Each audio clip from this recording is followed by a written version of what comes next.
EO Shyamalarao laddu కల్తీపై ఎందుకు మాట మార్చారని YCP మాజీ ఎంపీ మార్గాని భరత్ ప్రశ్నించారు. లడ్డూ వ్యవహారంపై కూటమి సర్కార్కు భరత్ సూపర్ 6 పేరుతో 6 ప్రశ్నలు వేశారు. ఇందులో ఎన్డీడీబీ రిపోర్ట్ ఆధారంగా ఈవో 2 స్టేట్మెంట్లు ఎలా ఇచ్చారని ప్రశ్నించారు. ఎన్డీడీబీ రిపోర్ట్ ను వెబ్సైట్ లో ఎందుకు పెట్టలేదని మరో ప్రశ్న వేశారు. టీటీడీ స్వతంత్ర సంస్థ అన్న లోకేష్ లడ్డూపై ల్యాబ్ రిపోర్ట్ ఎందుకు బయట పెట్టలేదని టీడీపీ ఆఫీసులో ఎందుకు వెల్లడించారని అడిగారు. లడ్డూపై ల్యాబ్ రిపోర్ట్ బయట పెట్టడానికి 2 నెలలు ఎందుకు పట్టిందని భరత్ మరో ప్రశ్న వేశారు. ఈ 2 నెలల్లో ఏం చర్యలు తీసుకున్నారని అడిగారు. ఎన్డీడీబీ రిపోర్ట్ తర్వాత లడ్డూ కల్తీపై సెకండ్ ఒపీనియన్ ఎందుకు తీసుకోలేదని ఆయన ప్రశ్నించారు.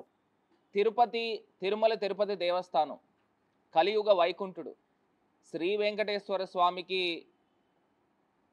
సంబంధించి తిరుపతి లడ్డు కొన్ని వందల సంవత్సరాల ప్రాముఖ్యత విశిష్టత ఉన్న తిరుపతి లడ్డు గురించి ఎంత అసలు నేను దీన్ని ఎలిగేషన్ అని కూడా అనడానికి లేదు, ఎంత విషం చిమ్మారు. కనీసము ఒక మనిషిగా అయినా ఆలోచన చేయాలి కదా. అందులో మీరు తీసుకొచ్చి యానిమల్ ఫ్యాట్ కలిసిందే అని చెప్పేసి ఒక పెద్ద ఆరోపణ చేశారు. నేను చంద్రబాబు నాయుడు గారిని సూటిగా ప్రశ్నిస్తూ ఉన్నాం. మీరు ఎలాగ సూపర్ 6 హామీలు నెరవేర్చలేదు, నేను అడిగే సూపర్ 6 ప్రశ్నలకి మీ దగ్గర సమాధానాలు ఉన్నాయా అని నేను ఇవాళ ప్రశ్నిస్తూ ఉన్నా. తిరుపతి లడ్డు గురించే నేను సూపర్ 6 ప్రశ్నలు అడుగుతున్నా. మీ దగ్గరే కనుక ఆన్సర్లు ఉంటే దీనికి సమాధానం చెప్పాల్సిందిగా కోరుతా ఉన్నా. సూపర్ 1, టీటీడీ ఈవో శ్యామలరావు గారు ఫస్ట్ స్టేట్మెంట్ ఇచ్చారు. ఏమని చెప్పారు? తిరుపతి లడ్డూలో అడల్టరేషన్ జరిగింది, అందులో వెజిటబుల్ ఆయిల్ కలిసిందని జూలై మంత్లో ఆయన ఫస్ట్ స్టేట్మెంట్ ఇచ్చారు.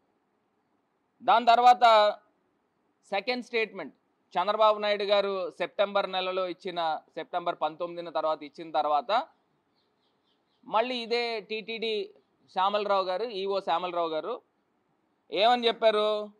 అందులో జంతువుల కొవ్వు కలిసింది అని చెప్పి ఆయన సెకండ్ స్టేట్మెంట్ ఇచ్చారు. అంటే నేను ఒకటి అడుగుతా ఉన్నా, మీ దగ్గర NDDB reports, national dairy development బోర్డుకి సంబంధించి ఎన్ని రిపోర్ట్స్ వచ్చినాయి? 1 వచ్చిందా, 2 వచ్చినాయా, లేదా 10 వచ్చినాయా? ఏదైతే అడల్టరేషన్ జరిగిందనేది మీరు ఫస్ట్ చెప్పిన స్టేట్మెంట్ నిజమా, సెకండ్ ఇచ్చిన స్టేట్మెంట్ నిజమా? అసలు మీరు టీటీడీ ఈఓ కింద ఉన్నప్పుడు ఎందుకు అబద్ధాలు ఆడాల్సి వచ్చింది? ఇంత మీరు చెప్పిందే వాస్తవం అనుకోండి, అందులో నిజంగానే జంతువుల కొవ్వు కలిసింది అనుకోండి, మీకు వచ్చిన ఫస్ట్ రిపోర్ట్లో అది ఉంది అనుకోండి, మీరు ఇమీడియట్గా బయట పెట్టాలి కదా. ఎందుకు పెట్టలేదు, ఎందుకు అబద్ధం ఆడారు అని చెప్పేసి ఇవాళ నేను సూటిగా సూపర్ 1 క్వశ్చన్ మిమ్మల్ని అడుగుతా ఉన్నా. అదే రకంగా సూపర్ 2 ప్రశ్న ఇదే చంద్రబాబు నాయుడు గారికి. ఇప్పుడు టీటీడీ ఏదైతే ఎన్డీడీబీ వాళ్ళు ఇచ్చిన రిపోర్ట్ అసలు టీటీడీ పబ్లిక్ డొమైన్లో పెట్టారా? పబ్లిక్ డొమైన్లో పెట్టకోకుండా డైరెక్ట్గా తెలుగుదేశం పార్టీ ఆఫీస్కి ఎట్లా చేరింది? ఇది నా సూటి ప్రశ్న. ఇదే టీటీడీ ఇంకా వెబ్సైట్లో పెట్టారో లేదో నాకు తెలియదు, రాష్ట్ర ప్రజలకు తెలియదు. డైరెక్ట్గా టీడీపీ ఆఫీస్లోకి ఎలా చేరింది అని అడుగుతా ఉన్నా. అది నా రెండో ప్రశ్న. ఇదే లోకేష్ గారిని, చంద్రబాబు నాయుడు గారి కొడుకుని నేషనల్ మీడియా క్వశ్చన్ అడిగారు. ఏమని అడిగారు?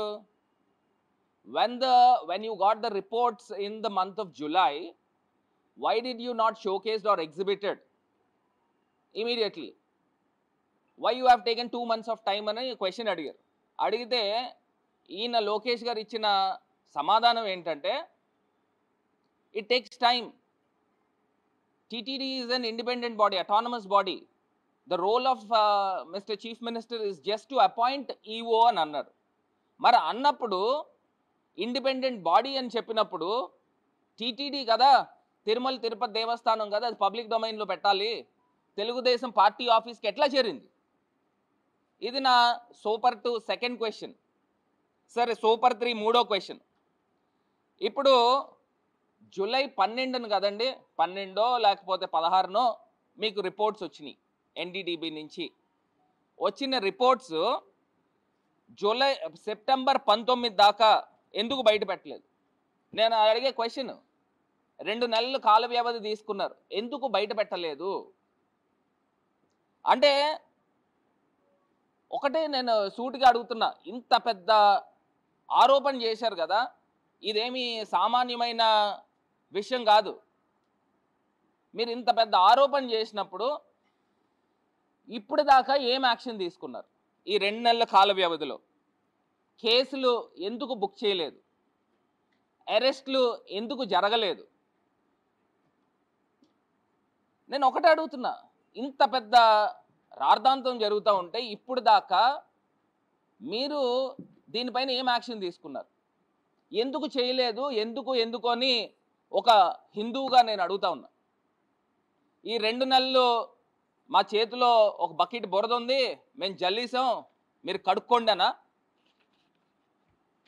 అసలు మీరు గవర్నమెంట్లో ఉన్న తర్వాత ఇంత పెద్ద ఆరోపణ మీరు వేసిన తర్వాత దీనిపైన మీరు ఎందుకు యాక్షన్ తీసుకోలేదు? నాకు ఒకటి తెలియక అడుగుతానండి. ఇప్పుడు నేషనల్ డైరీ డెవలప్మెంట్ బోర్డ్ అని ఉంది, దానికి మీరు రిపోర్ట్ ఇచ్చారు, రిపోర్ట్ తెప్పించారు. ఆ రిపోర్ట్ తెప్పించిన తర్వాత second opinion national food laboratories అని దేశంలో అత్యున్నతమైన గజియాబాద్లో ఉంది ఆ సంస్థ. మీరు సెకండ్ ఒపీనియన్ ఎందుకు తీసుకోలే? ఒకటే ప్రశ్నిస్తున్నా. ఇంత పెద్ద హిందువుల మనోభావాలు దెబ్బతినేలాగా మీరు ఇంత పెద్ద అభాండము ఆరోపణ చేసినప్పుడు second opinion national food laboratories Ghaziabad దగ్గర నుంచి మీరు సెకండ్ ఒపీనియన్ తీసుకోవాలి కదా. మనకి ఏదైనా పెద్ద వ్యాధి వచ్చిందనుకోండి, 2వ డాక్టర్ దగ్గరికి కూడా వెళ్తాం కదా, స్పెషలిస్టుల దగ్గరికి వెళ్తాం కదా. మరి ఎందుకు ఇంత పెద్ద విషయం జరుగుతున్నప్పుడు సెకండ్ ఒపీనియన్ ఎందుకు తీసుకోవాలి? అది నాది super 3 third question. Super 4 question ఏంటంటే, చంద్రబాబు నాయుడు గారు 4 ట్యాంకర్లు నెయ్యి, కల్తీ జరిగిన నెయ్యి, యానిమల్ ఫ్యాట్తో ఉన్న నెయ్యి వాడారు అని చెప్పేసి చంద్రబాబు నాయుడు గారు చెప్తున్నారు. తిరుమల తిరుపతి దేవస్థానం ఈవో గారు ఏం చెప్తున్నారంటే, ఆ 4 ట్యాంకర్లు రిజెక్ట్ చేసేసాము, అది వాడలేదు, అది అసలు తిరుమల కొండపైకే రాలేదు అని చెప్పేసి ఆయన చెప్తా ఉన్నారు. ఇందులో ఎవరు అబద్ధం ఆడుతూ ఉన్నారు? చంద్రబాబు నాయుడు గారు అబద్ధం ఆడారా? టీటీడీ ఈవో గారు అబద్ధం ఆడారా? అసలు ఎందుకు అబద్ధాలు ఆడాల్సి వస్తుంది? ఇప్పుడు ఇద్దరు ఒక మాట మీద మాట్లాడాలి కదా. ఒకవేళ వాడారా లేకపోతే వాడలేదా? ఎందుకు ఈ కాంట్రడిక్షన్? ఎవరిని మీరు తప్పుదావ పట్టిస్తూ ఉన్నారు? Is this not politically driven? Is this not politically foul play? ఇంత దారుణమా? ఒక రాజకీయాల గురించి సాక్షాత్తు తిరుమల తిరుపతి దేవస్థానం కలియుగ వైకుంఠుణ్ణి మీరు ప్రపంచవ్యాప్తంగా ఉన్న హిందువుల మనోభావాల్ని ఏ రకంగా దెబ్బతీయడానికి మీకు రైట్ ఉందని అడుగుతా ఉన్నా. నేను ఒకటే క్వశ్చన్ చేస్తున్నా. చంద్రబాబు నాయుడు గారు అన్నవాళ్ళు 6 కోట్ల ఆంధ్రులకు మాత్రమే ఈయన రిప్రజెంటేటివ్. నేను అడుగుతా ఉన్నా, ప్రపంచవ్యాప్తంగా హిందువులు 150 కోట్ల మంది ఉన్నారు. అసలు మీరు 6 కోట్ల మందికి రిప్రజెంటేటివ్ ఇంత దారుణమైన పనులు చేస్తే ఎవరు ఒప్పుకోరండి. 150 కోట్ల మంది హిందువులకి మీరు ఏ రకంగా సమాధానం చెప్తారు? దీన్ని ప్రూవ్ చేయగలరా? అదే కాకుండా 4.5 కోట్ల మంది సింధీస్ ఉన్నారు, 4 కోట్ల పైనే సిక్కులు ఉన్నారు, 70-80 లక్షల పైనే జైన్స్ ఉన్నారు. వీళ్ళందరూ కూడా సనాతన ధర్మాన్ని గౌరవిస్తారు, పాటిస్తారు. మరి ఇన్ని కోట్ల మంది ప్రజలకి మీరు ఏం సమాధానం చెప్తారు? ఒక సెకండ్ ఒపీనియనా తీసుకోలే. మీరు తీసుకొచ్చి జూలై 19వ తారీఖున రిపోర్ట్లు వస్తే, 12వ తారీఖున రిపోర్ట్లు వస్తే, మీరు సెప్టెంబర్ 19వ తారీఖున ఇది బయట పెడతారు. ఈఓ గారు ఏం చెప్తారంటే వెజిటేబుల్ ఆయిల్ కలిసిందని అప్పుడు చెప్తారు. అదే ఏదైతే ఏఆర్ డైరీస్ అన్న వాళ్ళు 8 ట్యాంకర్లు సుమారుగా పంపించారు, 4 ట్యాంకర్లు కన్జ్యూమ్ చేశారు, అదంతా రిపోర్ట్స్ కరెక్ట్గానే ఉంది. 4 ట్యాంకర్లు రిజెక్ట్ అయినాయి, దాంట్లో అడల్టరేషన్ జరిగింది. సో అవి రిజెక్ట్ చేసి పంపించేసామని చెప్పినప్పుడు what is the point of adulteration usage of ghee in laddoos అని అడుగుతున్నా. దీనికి సమాధానం చెప్పాలా? మీరు 150 కోట్ల మంది హిందువుల యొక్క మనోభావాల్ని మీరు ఆడుకుంటా ఉన్నారు. ఇది సూపర్ 4 క్వశ్చన్. సూపర్ 5, ఒకవేళ నిజంగానే చంద్రబాబు నాయుడు గారు చెప్పింది నిజం అనుకుందాం కాసేపు. అడల్టరేషన్ జరిగిందండి.